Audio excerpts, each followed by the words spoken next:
അപ്പോൾ എനിക്കെന്താ പറയാന്ന് വെച്ച് കഴിഞ്ഞാൽ നമ്മളുടെ കോൺഗ്രസ്സുകാരോടാണ്. ഇനിയിപ്പോൾ നിങ്ങളിപ്പോൾ ആരാണ് ഇപ്പോൾ മുഖ്യമന്ത്രിയായിട്ട് വരാൻ പോകുന്നത് നമുക്കൊരു ഐഡിയ ഇല്ല. കാരണം വെച്ചാൽ ഇപ്പോൾ വി ഡി സതീശനുണ്ട്, രമേശ് ചെന്നിത്തലയുണ്ട്, അതുപോലെ തന്നെ KC വേണുഗോപാലുണ്ട്. അപ്പോൾ എനിക്ക് പറയാനുള്ളത് വെച്ച് കഴിഞ്ഞാൽ നിങ്ങൾ കേരളത്തിൽ നടപ്പാക്കാൻ പോകുന്ന നമ്മുടെ മറ്റേ KSRTCയുടെ ഫ്രീ സർവീസ്, അത് നിങ്ങൾ നല്ലൊരു ഓഫറാണ് അത് കൊടുത്തത്, അതിൽ നമുക്ക് യാതൊരു തെറ്റുമില്ല.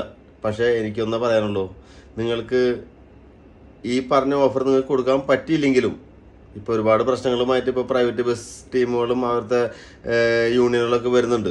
അപ്പോൾ എനിക്കെന്താ പറയുക, നിങ്ങൾ പ്രൈവറ്റ് ബസ്സിൽ അല്ലെങ്കിൽ KSRTC ബസ്സിൽ നിങ്ങൾ സ്ത്രീകൾക്ക് ഒരു ഫ്രീ യാത്ര കൊടുക്കാൻ നിങ്ങൾ ഉദ്ദേശിക്കുന്നുണ്ടെങ്കിൽ അത് സ്ത്രീകൾക്ക് എല്ലാവർക്കും വേണമെന്ന് ഞാൻ ഒരിക്കലും നിർബന്ധം പറയില്ല. കാരണം എന്താണെന്ന് വെച്ച് കഴിഞ്ഞാൽ അത് ലാസ്റ്റ് നമ്മുടെ KSRTCനെ തന്നെ പൂട്ടിക്കെട്ടുന്ന ഒരു അവസ്ഥയിലേക്കായിരിക്കും എത്തുക.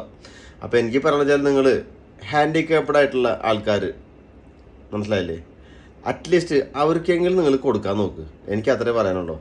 ഓക്കെ, എല്ലാ സ്ത്രീകൾക്കും വേണമെന്നും നമ്മൾ പറയില്ല. അപ്പോൾ ലാൽ സലാം.